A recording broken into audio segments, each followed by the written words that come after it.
अष्टमी बहुत सुंदर दिवस है। बहुत बहुत बधाइयां महाराज। सोमवार की अष्टमी का मतलब आपको इंदौर की कथा में बताया था, जिस दिन शंकर और पार्वती के मिलन का दिवस हो, और केवल एक माता पार्वती के अकेले मिलन का नहीं, 64 योगनियां तक भगवान शंकर से मिलने के लिए आती है। जिस लड़के की शादी नहीं हो रही हो, सोमवार की अष्टमी पढ़ने पर एक लाल फूल चंदन में लगाकर जहां पर अशोक सुंदरी का स्थान है, उस अशोक सुंदरी वाले स्थान पर ले जाकर अगर सोमवार की अष्टमी पढ़ने पर लड़का या लड़की जिसका विवाह नहीं होता वो चढ़ा देता है, मात्र 3 महीने में उसका विवाह पक्का हो जाता है। मात्र 3 महीने। अशोक सुंदरी का स्थान शिव। बहुत तकलीफ है और नहीं हो रहा काम, बहुत दिनों से लगे हो, नहीं हो रहा। हरा मूंग ले जाओ, मूंग के दाने तो रहते हैं घर में, केवल 31 मूंग के दाने लेकर जाइए, 31 चावल के दाने लेकर जाइए और 31 ही बेलपत्र लेकर जाइए। जिस दिन सोमवार की अष्टमी हो, कौन से दिन? सोमवार की अष्टमी हो, उस दिन शंकर जी के मंदिर में जाओ, 3 चीज लेकर जाओ, मूंग के दाने, चावल, बेलपत्र। चावल जो 31 लेकर गए हो, अपनी कामना कर कर शंकर जी की देहली पर रख दो, चौखट पर, कहीं पर भी एकांत में उसको रख दिया जाए। मूंग के जो दाने लेकर गए हो 31, वो नंदी के पास में, जो नंदी का पांव ऊंचा रहता है उस पांव के पास रख दीजिए। और जो 31 बेलपत्र लेकर गए हो, वो 31 बेलपत्र अशोक सुंदरी वाली जो जगह है, आपको पहले बताया है कथा में, अशोक सुंदरी जी का स्थान, ये शिवलिंग, ये जलाधारी जहां से पानी बहता है, उसके बीच में एक मोटी सी लाइन होती है, जो शंकर भगवान की छोटी लड़की अशोक सुंदरी का स्थान है। शिव जी के 13 बच्चे हैं, 13 बच्चे में सबसे छोटी लड़की अशोक सुंदरी यहीं पर विराजमान होती है, जहां से पानी नीचे गिरता है। प्रत्येक शिवलिंग के सामने एक मोटी सी लाइन होगी, उस मोटी सी जो लाइन है अशोक सुंदरी, वहां पर जो 31 बेलपत्र लेकर गए हो, अपनी कामना कर कर पीला चंदन, लाल चंदन लगाकर उस पर समर्पित करते जाओ। उसकी डंडी जहां से पानी बहता है उस ओर होना चाहिए। आप निवेदन कर कर देखो, एक सोमवार की अष्टमी पर कर कर देखना, दूसरी सोमवार की अष्टमी आएगी, अपने आप आपका काम हो गया होगा। बाबा से निवेदन तो करो, क्यों भटक रहे?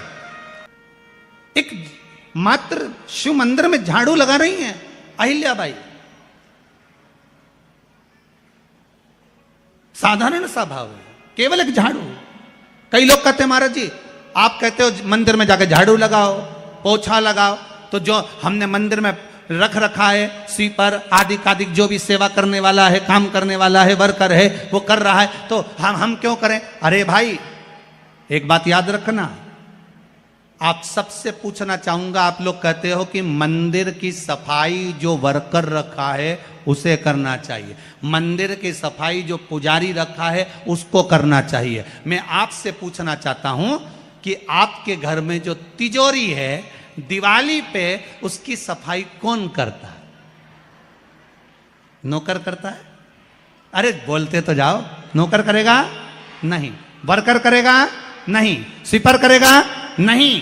तिजोरी की सफाई कोई दूसरा नहीं करता, तिजोरी की सफाई हमें करना होती है। उसी तरह मंदिर की सफाई ना पुजारी करे, ना कोई वर्कर करे, जो दर्शन करने जाए वो करे, क्योंकि ये तिजोरी है हमारी, ये तिजोरी है हमारी, यहां से हमें मिलता है, ये मेरा देव अधिदेव महादेव देता है। और धतूरे का फूल,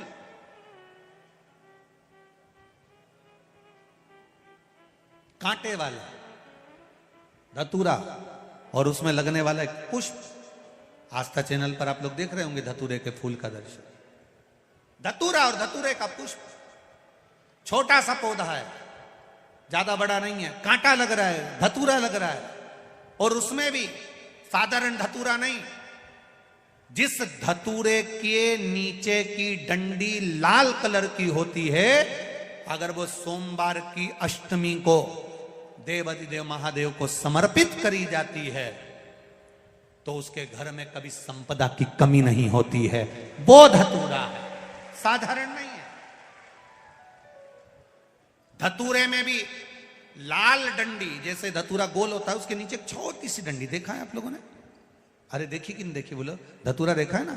धतूरे के अंदर एक नीचे छोटी सी डंडी होती है, जब तोड़ोगे तो वो डंडी का कलर अगर लाल है, वो डंडी का कलर अगर लाल है, और कभी हम तो कहेंगे जैसे बड़ी बीमारी जिसको हो जाती है, लीवर, किडनी, कैंसर आदि आदि बड़ी बीमारियों से जो जूझ रहा होता है, प्रयास करो, प्रयास महामृत्युंजय का जाप कर कर, महामृत्युंजय का स्मरण कर कर, एक लाल डंडी का धतूरा प्रयास करना, एक धतूरा मिल जाए या 5 धतूरे मिल जाए किसी भी एकांतेश्वर महादेव पर, जो शिव मंदिर एकांत में हो, जहाँ कोई जाता आता नहीं हो।